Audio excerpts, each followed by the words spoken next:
সময় যা সবকিছুকে সমান করে দিতে পারে, যা সব থেকে বেশি শক্তিশালী, সব থেকে বড় সম্পত্তি, সব থেকে বড় শিক্ষক এবং সব থেকে বড় সুযোগ। এই সময় যখন ভালো যায় তখন তা আপনাকে আমিত্বে মত্ত করে তোলে, অহংকারে নিমজ্জিত করে দেয়। আর যখন খারাপ হয় তখন দুঃখের সাগরে নিজের প্রতি ঘৃণাবোধে নিমজ্জিত করে। তাই এই সময়ে যা এত শক্তিশালী এক সম্পত্তি, এত মহান একটি ধন, তাকে এমনি এমনি নষ্ট হতে দেবেন না।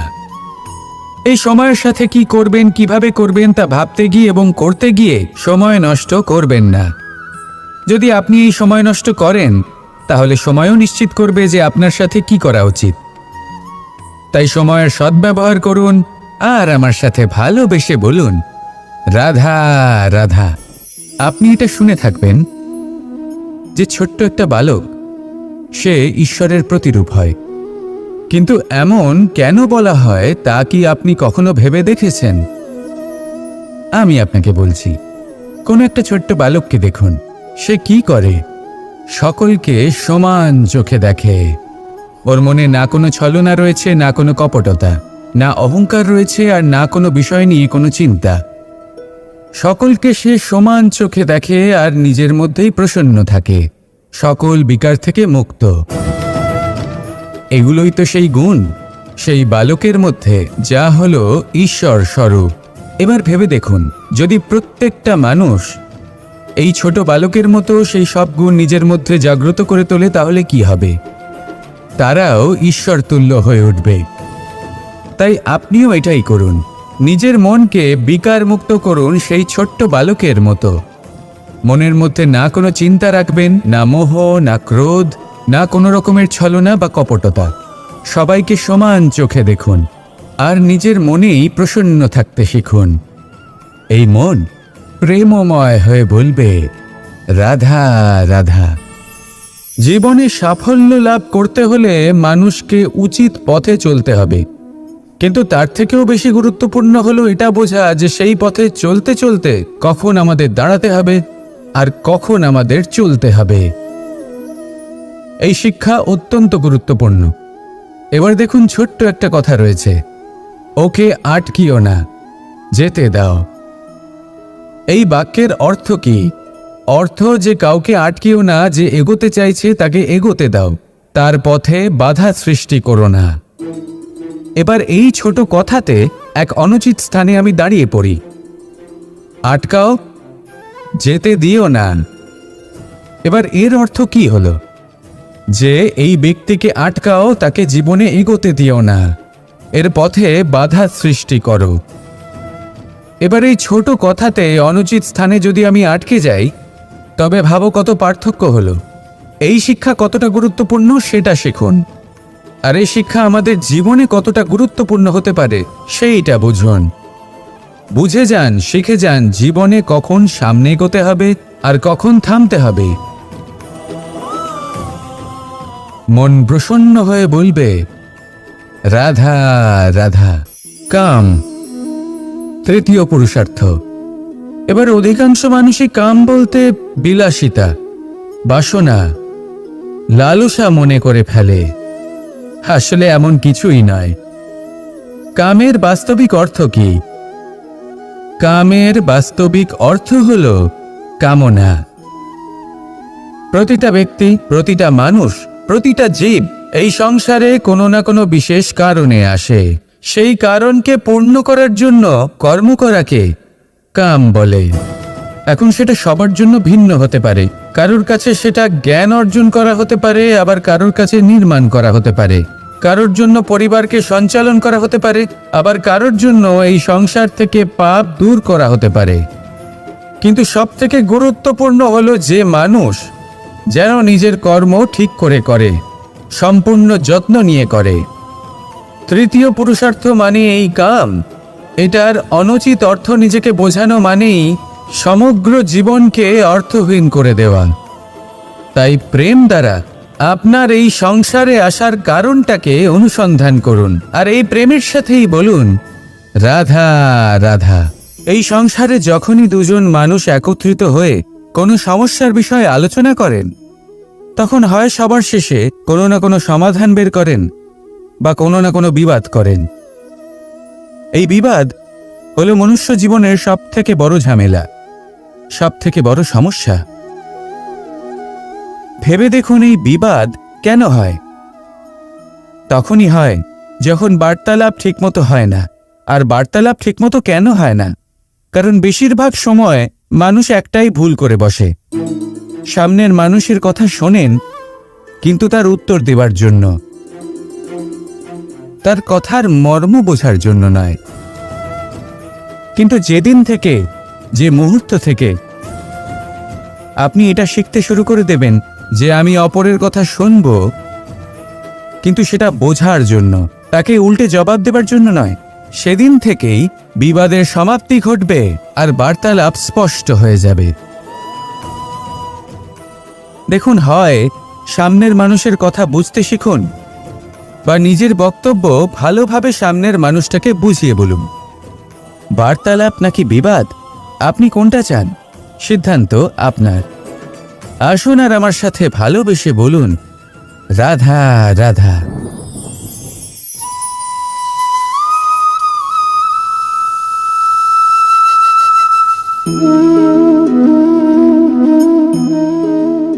মোহনের বাঁশির এই সুর, এই সঙ্গীত কার না পছন্দ হয়? সবারই খুব ভালো লাগে। এবার এই সুর আসে কোথা থেকে? কেউ বলবেন কৃষ্ণের হৃদয় থেকে। সত্য কথা, এই সুর হৃদয় থেকে নির্গত হয় এবং প্রকট হয় এই বাঁশি থেকে। এই বাঁশিটাকে দেখুন, এই ছিদ্রগুলি দেখুন, প্রত্যেকটা সুর থেকে নিজস্ব একটা স্বর নির্গত হয়। এবার যে ব্যক্তি এই সমস্ত সুর এবং স্বর বুঝতে পারেন, এতে নিপুণ, তিনি এই বাঁশির দ্বারা যে সুর নির্গত করবেন তা তো মধুর অবশ্যই হবে। এবার জীবনের সাথেও কিছুটা এরকমই ঘটে। জীবনের কিছু নীতি থাকে, অর্থ, কুটুম্ব এবং আধ্যাত্মিক। যদি জীবনের প্রত্যেকটা মুহূর্ত সুখময় হয় এরকম আপনি চান, তাহলে এই তিনটি নীতিতে আপনাকে নিপুণ হতে হবে। কোনো একটি বিশেষ নীতির প্রতি যদি আপনি বেশি ঝুঁকে পড়েন, তাহলে বাকি দুই নীতি থেকে যা সুখ লাভ করা সম্ভব তা পারবেন না। ধন অর্জন করতে হবে পরিবারের জন্য, পরিবারের সুখ মনের শান্তির জন্য, মনে শান্তির প্রয়োজন মনের শুদ্ধতার জন্য। যখন এই মন শুদ্ধ হবে, জীবন শুদ্ধ হবে, পবিত্র হবে, সুন্দর হবে এবং ভালোবেসে বলবে রাধা রাধা।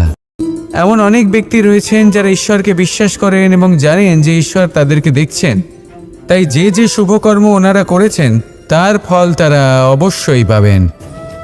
এবার আপনি ভয় পেয়ে ঈশ্বরকে বিশ্বাস করবেন নাকি বিশ্বাসের দ্বারা ঈশ্বরকে বিশ্বাস করবেন, সেই সিদ্ধান্ত আপনারই। কিন্তু হ্যাঁ, যদি আপনার মনে ঈশ্বরের জন্য কোনো স্থান থাকে, যদি আপনার কোনো ইষ্ট থাকেন, যদি আপনি কাউকে ঈশ্বর মনে করেন, যার প্রত্যেক আদেশ আপনি পালন করে থাকেন, তাহলে বলি ঈশ্বর কখনো আপনাকে অনুচিত পথে চালিত করবেন না। রাধা রাধা। কোনো এক সময়ের কথা, একটি শেয়াল ভুলবশত একটি নগরীতে প্রবেশ করে এবং সে সেখানে হঠাৎ ধোপাদের পাড়ায় প্রবেশ করে। নীল রং গোলা জলে পড়ে যায়। কোনো ক্রমে পালিয়ে পালিয়ে আবার সে বনে ফিরে আসে। অন্য সব প্রাণীরা ওকে দেখে আর ভয়ভীত হয়ে পড়ে। তখন সেই শেয়াল ফোন দিয়ে এটে সবাইকে বলল যে আমি হলাম দেবদূত আর তোমাদের সকলকে রক্ষা করতে এসেছি। সবাই ওর কথা মেনেও নিল। প্রত্যেক দিন ওকে ধনধান্য খাবার এইসব প্রদান করতে লাগলো। তারপরে এমন একটি রাত এলো যেদিন দূরে কোথাও কিছু শেয়ালের দল তাকে ডাকতে শুরু করলো। আর তখন এই শেয়াল নিজেকে আটকেই রাখতে পারল না। সেও ঠিক শেয়ালের মতোই ডাকতে শুরু করলো। সকলে সেটা শুনতেও পেলেন এবং সকলে এটা বুঝতেও পেরে গেলেন যে এ হলো একটা ভণ্ড। সেই জন্য জীবনে কখনো ছলনা করবেন না। তাকে আপনি যতই লুকোনোর চেষ্টা করুন না কেন, সেটা অবশ্যই একদিন সামনে চলে আসবে। আর তার থেকেও বড় শিক্ষা হলো এটা যে কারোর জীবনে সম্পত্তি, ধন ধান্য এসব চলে আসাতে তার বুদ্ধির বৃদ্ধি ঘটে না, তার ব্যবহার শুভ হয় না, এটা তখন হয় যখন সেই ব্যক্তি সেটা নিজে পেতে চায়, তার জন্য ভাবনা চিন্তা করে, কর্ম করতে থাকে। আর যখন একজন ব্যক্তি নিজের বুদ্ধি এবং ব্যবহার উন্নত এবং শ্রেষ্ঠ করে তুলতে পারেন, তখন তিনি নির্ধন হয়েও ধন অর্জন করতে পারেন। ঠিক পদ্মফুলের মতো। একটি পদ্মফুল কিন্তু জন্ম নেয় পাকের মধ্যে, তারপরেও এই পদ্মফুল দেবতাদের প্রসাধনের অঙ্গ হয়ে ওঠে। আসুন আর আমার সাথে ভালোবেসে বলুন, রাধা রাধা। সাফল্য। সংসারের প্রত্যেক মানুষ সফল হতে চান। একটু বুদ্ধি আসার পরেই সেই সাফল্যের পেছনে ছুটতে থাকেন, আজীবন এই সাফল্যের পিছনে ছুটতে থাকেন। কিন্তু এই যে সাফল্য, তা অর্জন কি করে করতে হয়? ব্যবহার দ্বারা, ছলনা দ্বারা, বল দ্বারা, অর্থের দ্বারা?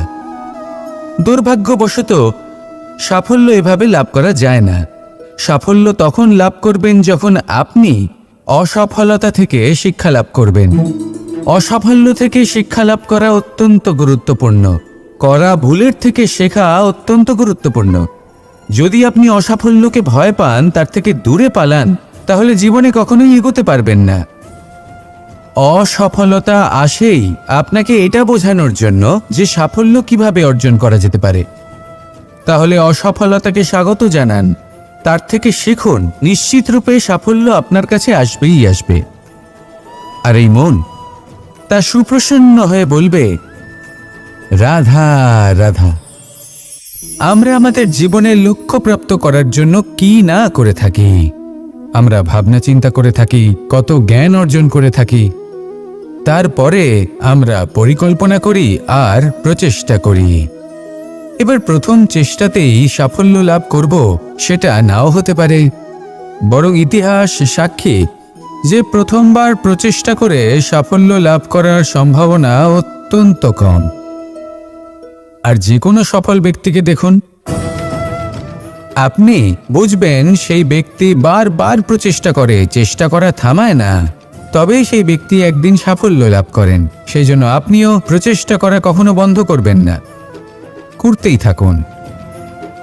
যখন আপনি প্রথমবার প্রচেষ্টা করেন তখন আপনি একা থাকেন, কিন্তু যখন আপনি দ্বিতীয়বার প্রচেষ্টা করেন তখন আপনার সাথে কিছু বিগত প্রচেষ্টার অভিজ্ঞতা থাকে।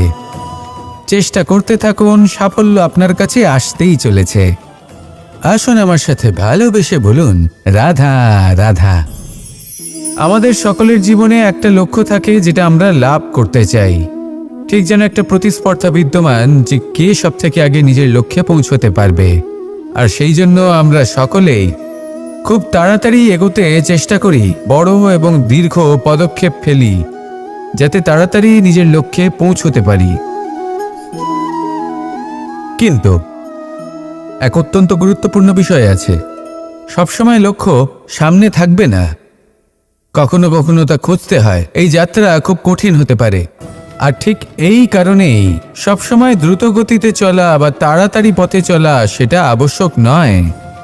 তার থেকেও বেশি গুরুত্বপূর্ণ হলো ভেবেচিন্তে তারপর পথ চলা। যদি ভেবেচিন্তে পদক্ষেপ ফেলেন, চলতে পারেন, তাহলে সেটাই সর্বশ্রেষ্ঠ পদক্ষেপ।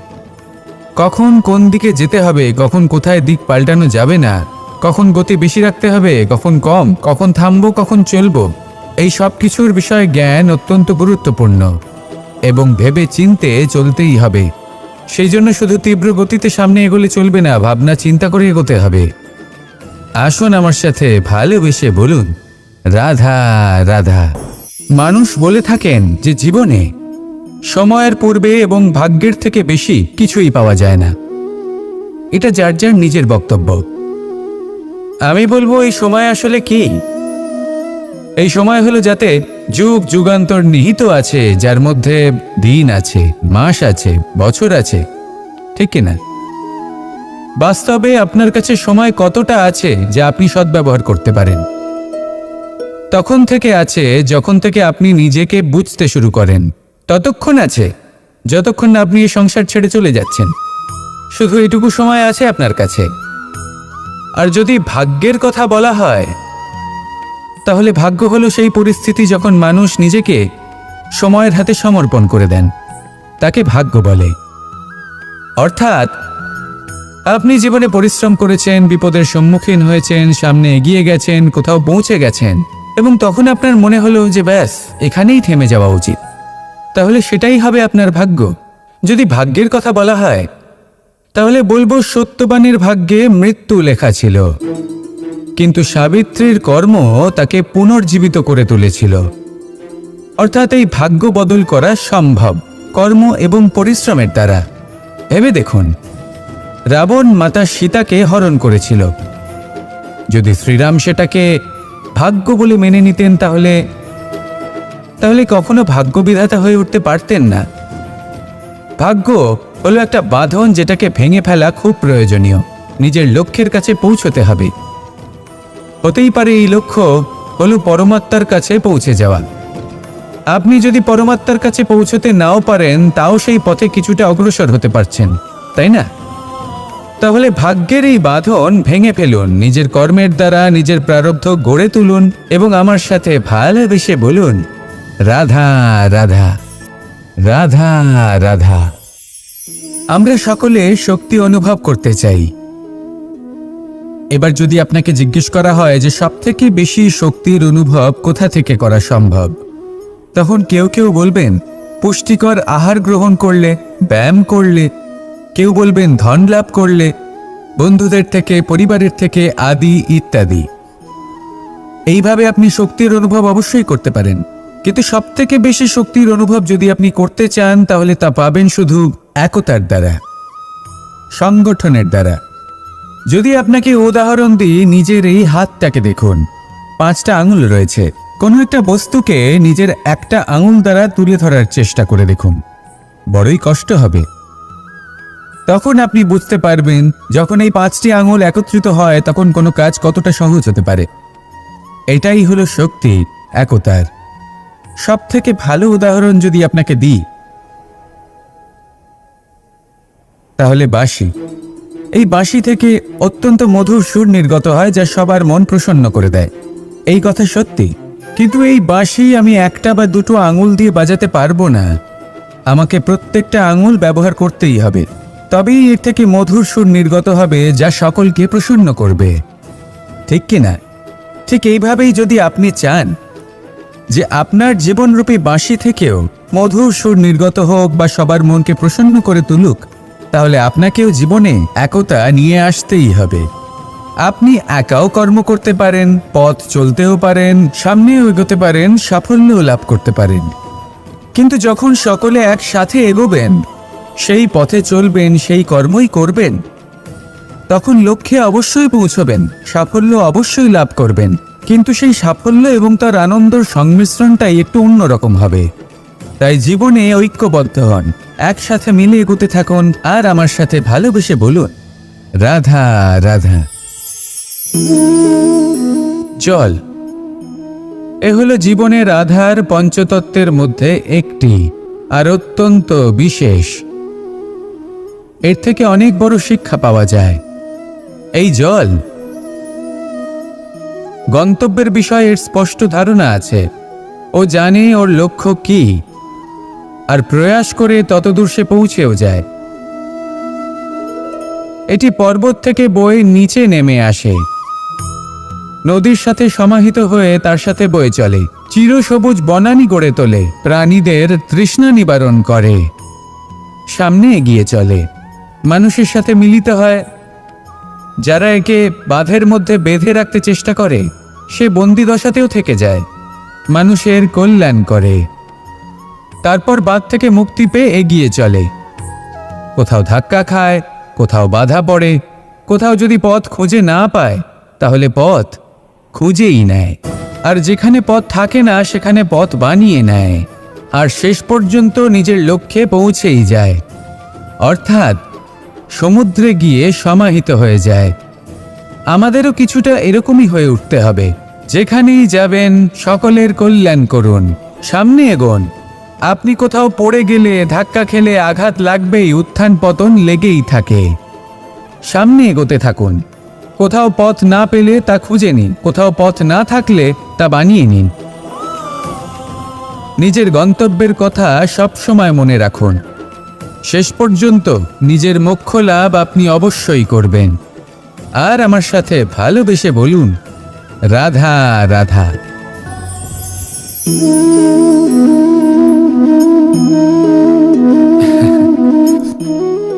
ঘুমের মধ্যে আমরা বিভিন্ন ধরনের স্বপ্ন দেখি, কিছু সুখের, কিছু দুঃখের, কিছু অত্যন্ত ভয়ানক। কিন্তু সত্যি কথা বলতে এর উপর আমাদের কোনো নিয়ন্ত্রণ নেই। কিন্তু আমি এমনও কিছু ব্যক্তিকে দেখেছি যারা খোলা চোখে স্বপ্ন দেখেন এবং তা যাপন করেন। নিজেদের একটা আলাদা স্বপ্নের নগরী আছে ওনাদের, সেখানেই জীবনযাপন করেন। আসল বাস্তবটা কি তাতে ওনাদের কিছুই যায় আসে না। এমন কিছু মানুষ আছেন যাদের কাছে বিন্দুমাত্র জ্ঞান নেই, সে না হয় ঠিক আছে, কিন্তু জ্ঞান এমনভাবে প্রদান করবেন যে মনে হবে সংসারের সমস্ত জ্ঞান তাদের কাছেই রয়েছে। এমন কিছু মানুষ আছেন যারা ভালোবাসতে জানেন না, আর তাও আমি মেনে নিলাম। কিন্তু কথা এমনভাবে বলবেন তাতে মনে হবে যেন প্রেমের বিষয়ে সবকিছু শুধুমাত্র ইনিই জানেন। এবার আমি এমন কথা অবশ্যই বলছি না যে আপনি এরকম করেন, কিন্তু যদি কোনো ব্যক্তি এরকম করেন তাহলে তার এটা মাথায় রাখা উচিত যে সেই ব্যক্তি অন্য কারোর সাথে নয়, নিজের সাথে অনুচিত করছেন। কারণ এমন কাজ করে উনি নিজের দোষ, নিজের অপগুণ সংসারের কাছে নয়, নিজের কাছে লুকোচ্ছেন। আপনি যদি নিজেকে বুঝতে না পারেন, সম্পূর্ণরূপে নিজেকে আকলন না করেন, নিজের অপগুণ, নিজের দোষ পূর্ণরূপে না বুঝতে পারেন, তাহলে এটা কি করে বুঝবেন যে নিজেকে কিভাবে শুধরে নিতে হবে? আপনাকে নিজের সত্য স্বীকার করতেই হবে, তারপরেই আপনি নিজেকে পরিবর্তন করতে পারবেন। তাহলে স্বপ্নে নয়, বাস্তবে বাঁচুন, আনন্দে বাঁচুন, আর আমার সাথে ভালোবেসে বলুন, রাধা রাধা। যতক্ষণ আমরা এই সংসারে জীবিত ততক্ষণ আমাদের সাথে সবকিছু থাকে। আমাদের ধন, সুখ স্বাচ্ছন্দ্য, আমাদের মিত্রগণ, আমাদের পরিবার, এই সমাজ, এই সব কিছু আমাদের সাথে থাকে। যেদিন আমরা এই সংসারকে ত্যাগ করব, এদের মধ্যে কেউ আমাদের সাথে যাবে না, না ধন, না স্বাচ্ছন্দ্য, না সম্পত্তি। এই সকল মানুষ, এই সমাজ, এরা শুধুমাত্রই শ্মশান পর্যন্ত আমাদের সাথে থাকতে পারবেন। তারপরে যদি আমাদের সাথে কিছু যেতে পারে তাহলে তা শুধুই আমাদের ধর্ম। আর এই সংসারে আমরা নিজেদের যে সুনাম রেখে যাই সেটা সম্ভব শুধুমাত্র কর্মের দ্বারা। সেই জন্য সংসারে যতদিন পর্যন্ত জীবিত আছেন, যদি কিছু অর্জন করতে চান তাহলে ধর্ম অর্জন করুন, ধর্মের বিষয়ে স্পষ্টতা অর্জন করুন এবং কর্ম অর্জন করুন। এটাই হবে আপনার অতীত এবং এটাই হবে আপনার ভবিষ্যৎ, এবং এটাই সকলকে প্রেরণা প্রদান করবে। আসুন আমার সাথে ভালোবেসে বলুন, রাধা রাধা। বস্ত্র আমাদের সকলের প্রিয়, এটা আমাদের জীবনযাপনের জন্য প্রয়োজনীয়। আমরা সবসময় চেষ্টা করি সেই বস্ত্র পরতে যা পরলে আমাদের দেখতে ভালো লাগে। কিন্তু কখনো এই কথা ভেবে দেখেছেন যে কিছু বস্ত্র যদি স্বচ্ছ হয় তাহলে তা পুরনো হলেও দেখতে ভালো লাগে? ঠিক তেমনই যেমন কোনো খাবার যদি মশলাদার না হয়, অত্যন্ত সুস্বাদু নাও হয়, কিন্তু যদি তা গরম হয়, টাটকা হয়, তাহলে খেতে ভালোই লাগে। ঠিক সেইভাবেই যদি কোনো ব্যক্তি সুন্দর নাও হয় কিন্তু তার কথা খুবই মধুর হয়, তাহলে সেই ব্যক্তি সকলের প্রিয় হয়। কোনো ব্যক্তি যদি ধনবান নাও হন কিন্তু তিনি যদি গুণী হন, তাহলে এই সংসারে সম্মান লাভ করেন। সেই জন্য কখনো এই বিষয়ে দুঃখ পাবেন না যে আপনার কাছে ভৌতিক স্বাচ্ছন্দ্য নেই। আপনার কাছে সবথেকে বড় বস্তু, সবথেকে মূল্যবান বস্তু যেটা আছে সেটা হলো আপনার আত্মা, আপনার মন, আপনার বিচারধারা, আপনার গুণ, আপনার কথা। এগুলো সবসময় শুভ রাখুন এবং সবসময় নিজের সাথে রাখুন। এই জীবন সফল হবে এবং প্রেমময় হয়ে বলে উঠবে, রাধা রাধা। সময় যা সবকিছুকে সমান করে দিতে পারে। যা সবথেকে বেশি শক্তিশালী, সবথেকে বড় সম্পত্তি, সবথেকে বড় শিক্ষক এবং সবথেকে বড় সুযোগ। এই সময় যখন ভালো যায় তখন তা আপনাকে আমিত্বে মত্ত করে তোলে, অহংকারে নিমজ্জিত করে দেয়। আর যখন খারাপ হয় তখন দুঃখের সাগরে নিজের প্রতি ঘৃণাবোধে নিমজ্জিত করে। তাই এই সময়ে যা এত শক্তিশালী এক সম্পত্তি, এত মহান একটি ধন, তাকে এমনি এমনি নষ্ট হতে দেবেন না। এই সময়ের সাথে কি করবেন, কিভাবে করবেন তা ভাবতে গিয়ে এবং করতে গিয়ে সময় নষ্ট করবেন না। যদি আপনি এই সময় নষ্ট করেন তাহলে সময়ও নিশ্চিত করবে যে আপনার সাথে কি করা উচিত। তাই সময়ের সদ্ব্যবহার করুন আর আমার সাথে ভালোবেসে বলুন, রাধা রাধা। আপনি এটা শুনে থাকবেন যে ছোট্ট একটা বালক, সে ঈশ্বরের প্রতিরূপ হয়। কিন্তু এমন কেন বলা হয় তা কি আপনি কখনো ভেবে দেখেছেন? আমি আপনাকে বলছি, কোনো একটা ছোট্ট বালককে দেখুন, সে কি করে? সকলকে সমান চোখে দেখে। ওর মনে না কোনো ছলনা রয়েছে, না কোনো কপটতা, না অহংকার রয়েছে, আর না কোনো বিষয় নিয়ে কোনো চিন্তা। সকলকে সে সমান চোখে দেখে আর নিজের মধ্যেই প্রসন্ন থাকে, সকল বিকার থেকে মুক্ত। এগুলোই তো সেই গুণ, সেই বালকের মধ্যে যা হলো ঈশ্বর স্বরূপ। এবার ভেবে দেখুন, যদি প্রত্যেকটা মানুষ এই ছোট বালকের মতো সেই সব গুণ নিজের মধ্যে জাগ্রত করে তোলে তাহলে কি হবে? তারাও ঈশ্বর তুল্য হয়ে উঠবে। তাই আপনিও এটাই করুন, নিজের মনকে বিকার মুক্ত করুন সেই ছোট্ট বালকের মতো। মনের মধ্যে না কোনো চিন্তা রাখবেন, না মোহ, না ক্রোধ, না কোনো রকমের ছলনা বা কপটতা। সবাইকে সমান চোখে দেখুন আর নিজের মনেই প্রসন্ন থাকতে শিখুন। এই মন প্রেমময় হয়ে বলবে, রাধা রাধা।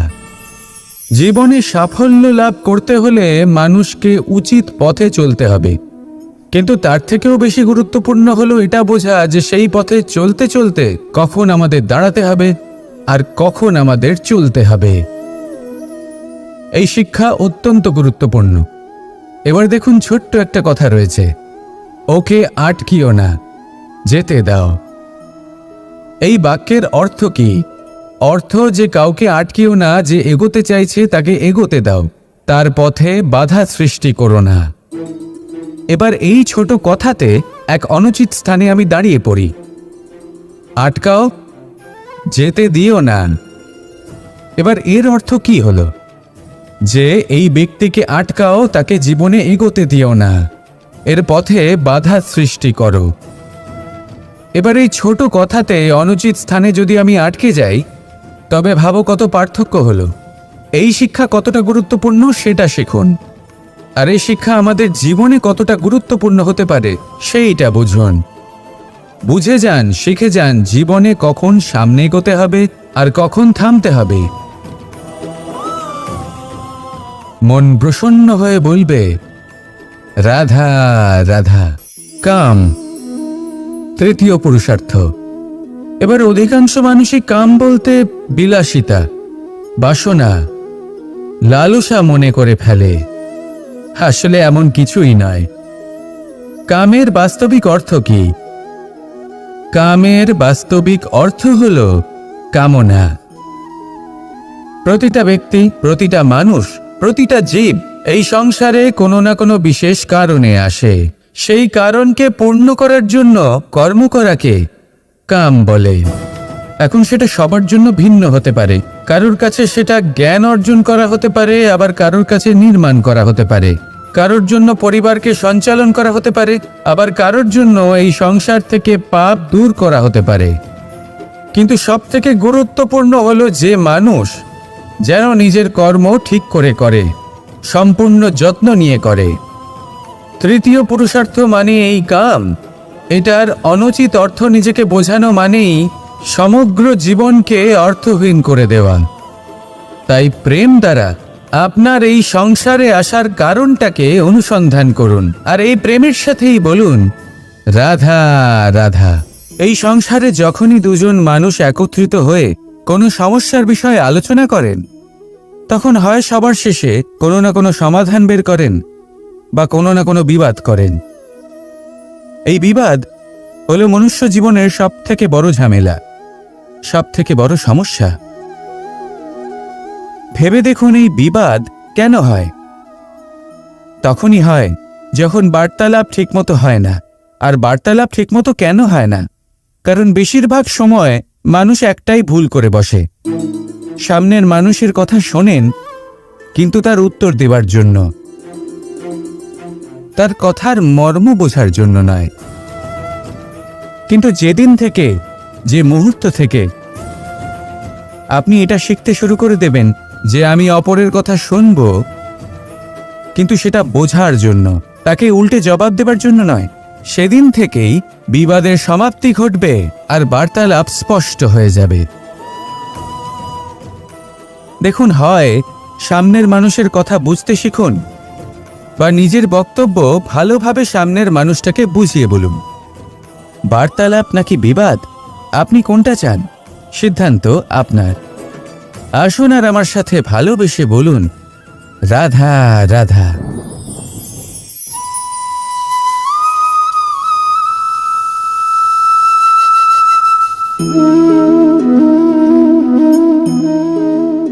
মোহনের বাঁশির এই সুর, এই সঙ্গীত কার না পছন্দ হয়?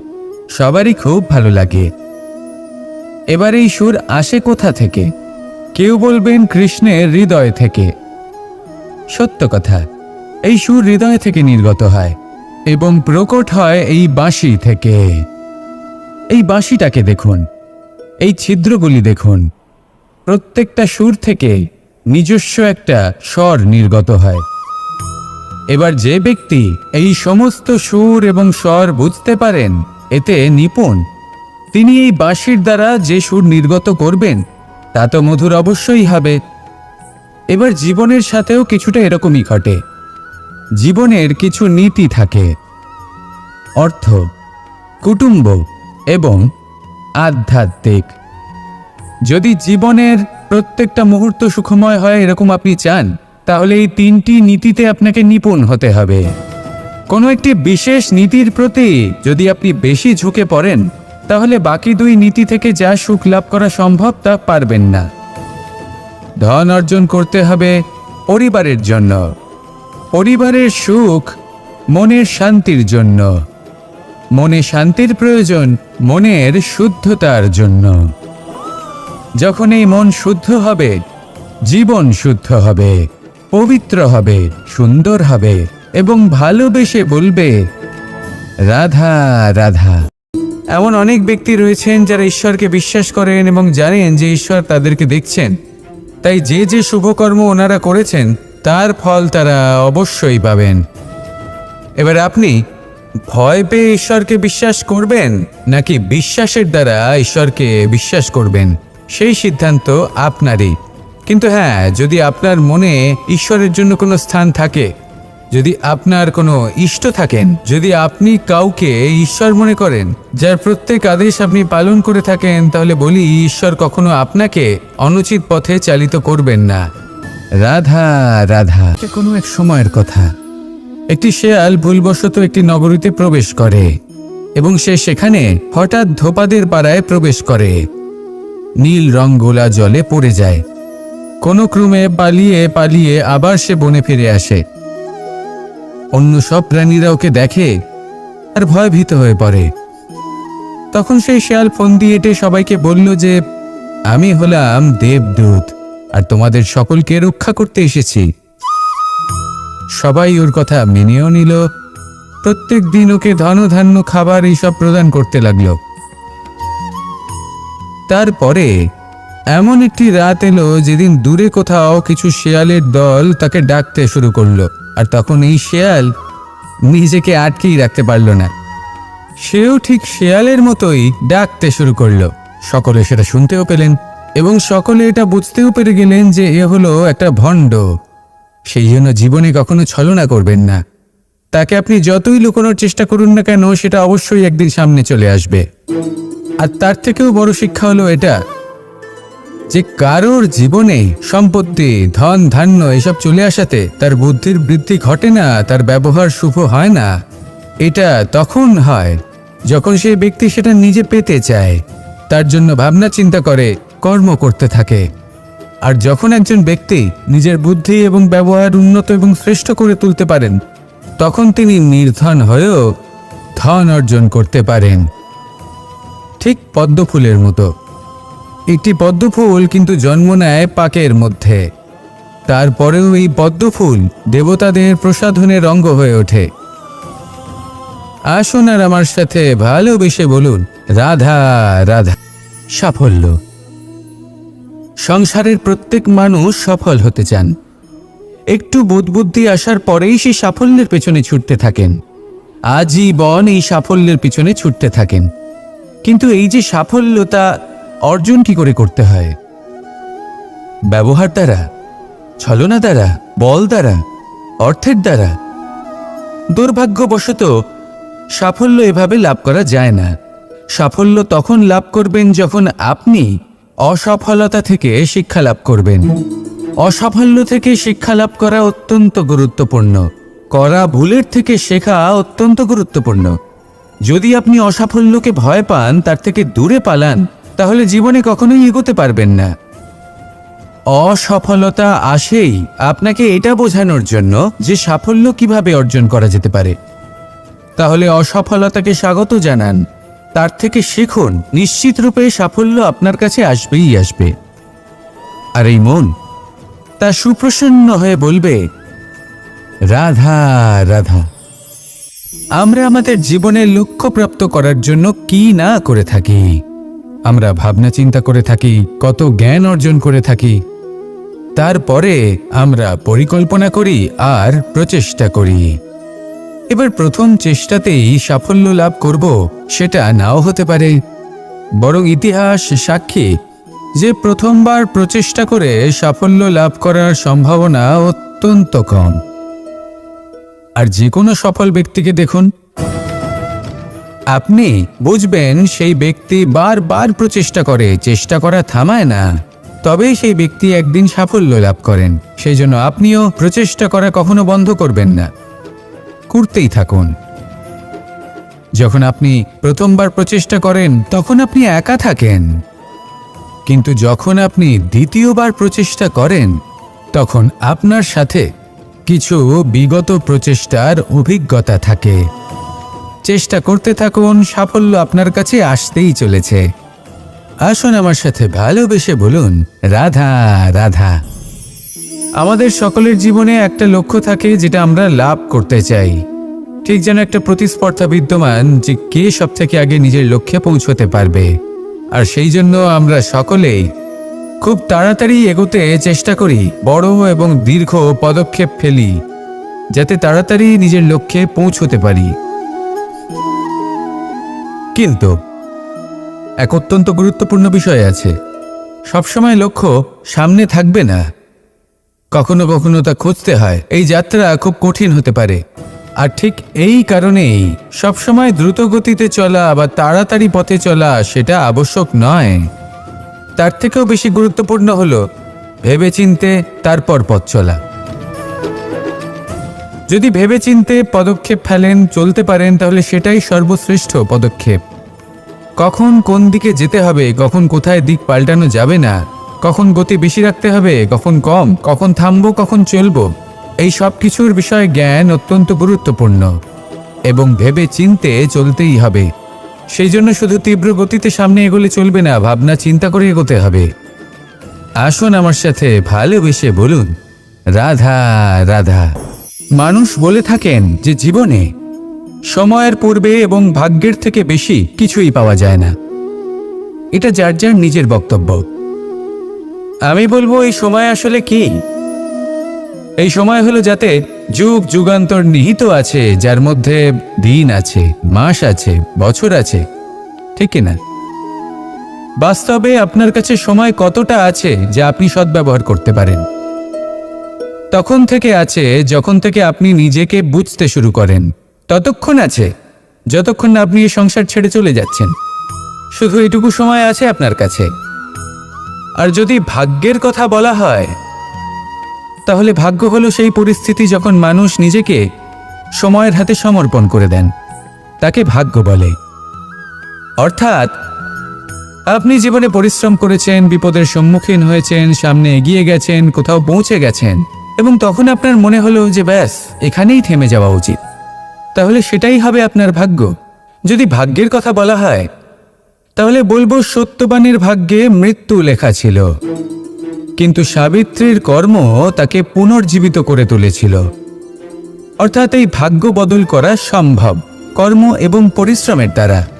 ভেবে দেখুন, রাবণ মাতা সীতাকে হরণ করেছিল। যদি শ্রীরাম সেটাকে ভাগ্য বলে মেনে নিতেন তাহলে কখনো ভাগ্য বিধাতা হয়ে উঠতে পারতেন না। ভাগ্য হলো একটা বাঁধন যেটাকে ভেঙে ফেলা খুব প্রয়োজনীয়। নিজের লক্ষ্যের কাছে পৌঁছতে হবে। হতেই পারে এই লক্ষ্য হলো পরমাত্মার কাছে পৌঁছে যাওয়া। আপনি যদি পরমাত্মার কাছে পৌঁছতে নাও পারেন, তাও সেই পথে কিছুটা অগ্রসর হতে পারছেন, তাই না? তাহলে ভাগ্যের এই বাঁধন ভেঙে ফেলুন, নিজের কর্মের দ্বারা নিজের প্রারব্ধ গড়ে তুলুন এবং আমার সাথে ভালোবেসে বলুন, রাধা রাধা।